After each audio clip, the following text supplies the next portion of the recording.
Hey everybody, so we're going to do another Country Roads Take Us Home Fall Edition. We are turning off of Route 322 onto Route 501 here, right here in Brickerville, Pennsylvania. We were just doing a video here not that long ago. Peter Bricker, and why Brickerville is called that.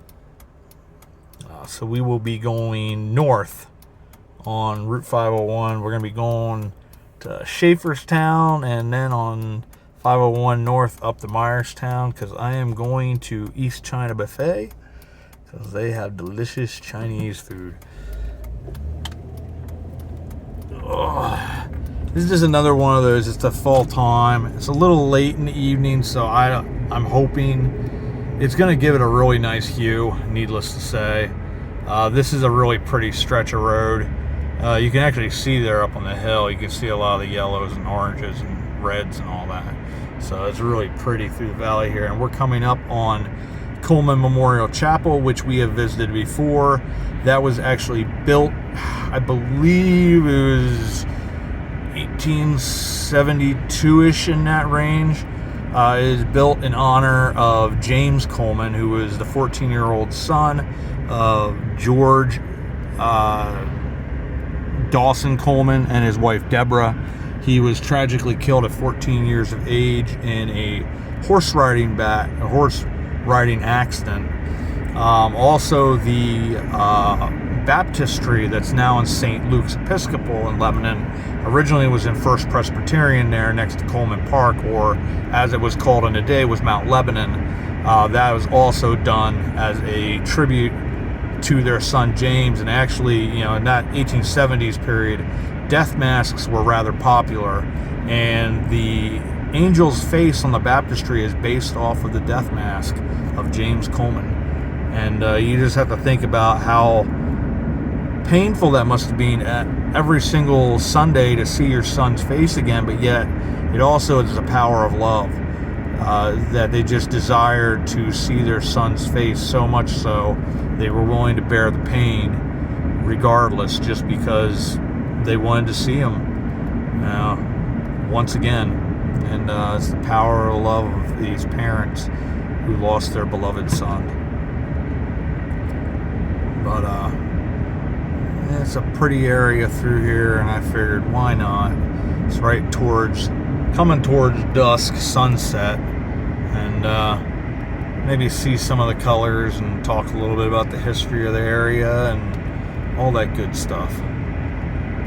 But just doing a delivery out to a little town called Reamstown. I had to deliver a microphone and 2 microphone cords for a wedding that is taking place tomorrow. And I left work, and not only am I still working technically, I am also working for the channel just for fun. And those who say I can't multitask, you are wrong. Or I am amazing. There's lots of pumpkins and squashes and other fall vegetable crappies that look nice at this time of year.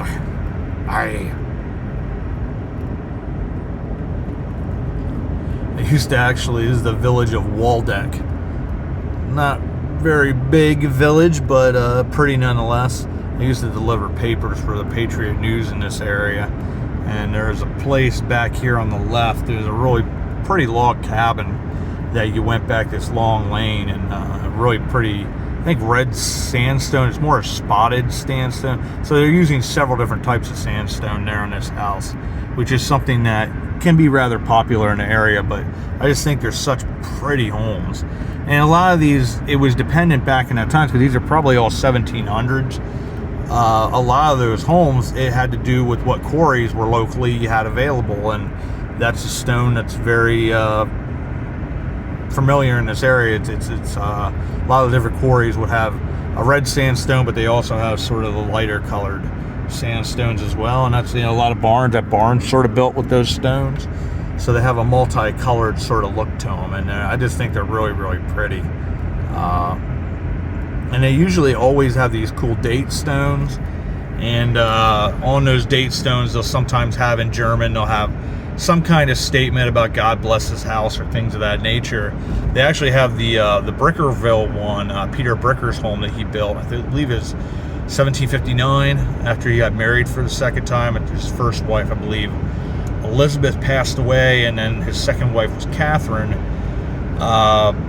He built one very much like those stones, I'm assuming, of different types of sandstone, and it still stands to this very day.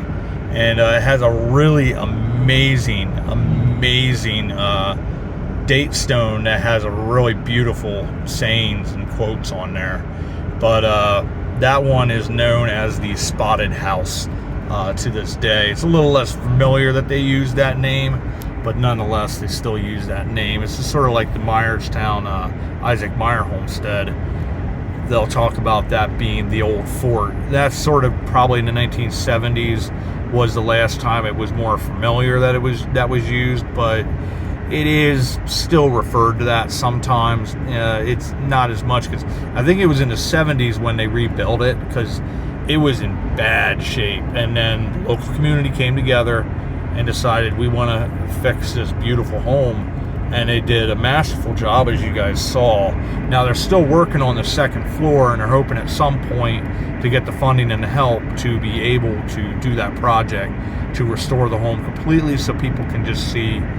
You know, it was a stately home for that time period. It was a phenomenal, like really impressive place. A lot of places, the vast majority were built of wood.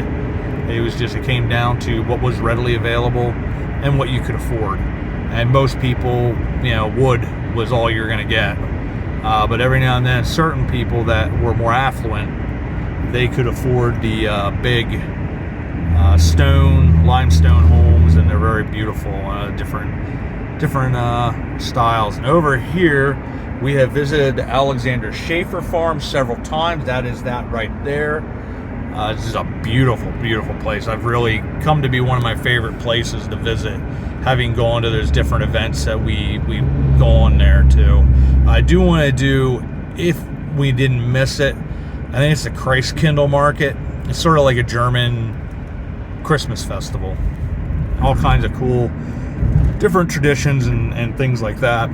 If we didn't miss that, I want to make that. I know also Coleman's Park has, I think, a Christkindl Market. I'd like to visit that as well, because as I'm starting to get out and do more live filming, and just as a note, we just went through Schaeferstown. It's very, very quick. I want to at some point go down to the Franklin House, which is an old tavern and restaurant that's been around since, I think, 1742, I want to say. That place is extraordinary. And I just found out, I did a bunch of research, and I want to go there in front of the place, because it makes more sense to be able to talk about the history having to do with Alexander Schaefer. And also the big one is why it's called Market Street. That particular area, what the importance is there is the two roads that sort of crossed each other. These were major avenues of traffic. I don't know why you're beeping at me, buddy, because I can't do anything, but whatever. This is what you have. You'll have the Amish, and the truck, he can't get around them, with traffic coming, so you have to be patient, and most of these people are ignorant, and me first. Wah, wah, wah. But anyways, those particular roads were very, very important, with a couple of the iron furnaces that were in the area, and then the places that they would go to and fro from. I don't believe it was a turnpike of any sort, but these were really, really important roads, and therefore that Market Square, as it's known, is extraordinarily important, and therefore there were a lot of very important businesses in that Market Square. So a number of people got very, very rich, including, we've talked about William Weagley, and there were a number of other individuals as well. And that's where they put the one town fountain with the lion head, which is really, really pretty. You can't drink the water. It's just one of those things that's potentially not safe, and chances are it probably isn't, especially when you have these springs that are within towns, They don't have filtration systems, so therefore whatever's gotten spilled on the ground, it probably has made its way to that spring. So therefore that's why they don't want you drinking the water, because there's probably some kind of pathogens or whatever are in, however you say that. But anyway, Schaefferstown is just a stunningly beautiful historic town. The Weagley Mansion, which is now Heidelberg Hall, named after what the town was originally called. It was not Schaefferstown, it was called Heidelberg when Alexander Schaeffer founded it. And eventually the townspeople came to just calling it Schaeffer's Town, and then put it together and it became Schaefferstown. This town here is Riceville. It's another one of these little cool tiny towns. And on the left, I stopped here and did a short on this. There was a place once called Roadside America. It's since shut down, but they have the old creepy farmer and his wife in a cage because people kept on attacking the thing, and like I guess they lit the original head of the farmer on fire. It got stolen at one point. All kinds of weird stuff happened to it, but they now have it gated in basically, or fenced in, so people can't get physical access to it, hopefully. But it's a cool little roadside attraction. It's one of those things in, like, Pennsylvania has a lot of weird little roadside attractions. Usually it's pretty creepy mache stuff, but you know, that's one of those ones that a lot of people are familiar with. I'm familiar with it from my childhood because we used to always go to Roadside America, and it was such a neat place to see small town America on that small scale.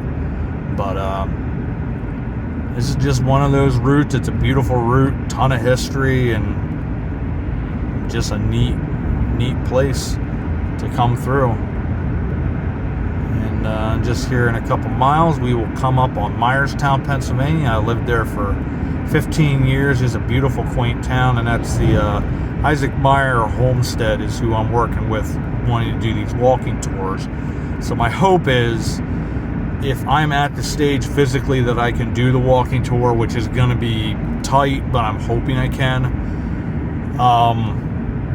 I'd like to do it as a Victorian Christmas. So I'd even like, if I'm able to be able to get the outfit together to have it as from a Victorian citizen's perspective, and talk about the homes of what it would have been in that era, because where Christmas really changed to sort of our modern Christmas was around the period when, you know, Charles Dickens' A Christmas Carol came out, and then, you know, you started to see your version of the Coca-Cola Santa Claus and that type of stuff, the type of gift giving we did, how it's celebrated.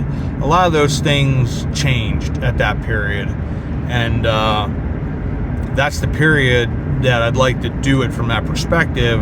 The homes that were there, the businesses, the families, and all that kind of stuff. When we stop at the different places and talk about those people and the churches and businesses and whatnot, because I think that would be a cool perspective. Because just doing a generalized tour, not that that's a bad thing, I want to make them specific to the different times of year, and then do them specific from different time periods. Because one of the things I'd love to see us be able to do is something called trolley days.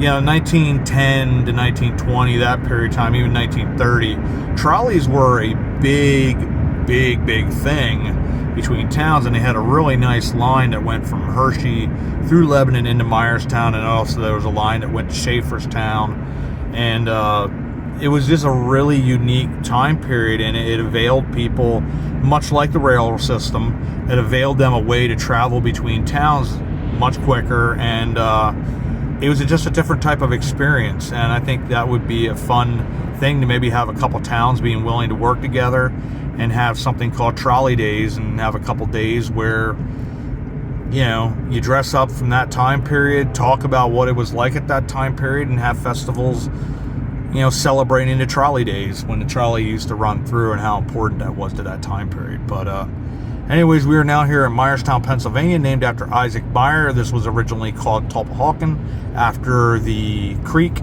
And it's something to do with, like, land of the turtles, because apparently there were a lot of turtles around here. That is a Native American name in origin. And we're coming up here on the Isaac Meyer homestead. And after he was murdered at that Buck's Tavern, or Buck's Tavern, however that's pronounced, the citizens decided, yes, he was quite beloved. He was very good to the citizenry here, so it's still like a mystery of, whether he was assassinated, murdered, whatever happened. There's a lot of strange stuff around that, but that's the Isaac Meyer homestead where the country fair was, and that was when they decided to call it Myerstown, and eventually it just sort of came together, anglicized, and became that, Myerstown. And has been here ever since. A lot of cool history in this town. Like I said, I spent 15 years of my life living in this town and really loved it. So with that, I want to say thanks everybody for coming along on another Country Roads Take Me Home here on Route 501. There are some decent colors. It wasn't fantastic. It probably has not changed as much in this area as it has a little further north where we did our earlier 3 Country Roads Take Me Home from about a week and a half ago. But as always, I want to say thanks for coming along on another adventure. And as always, we will see you all about town.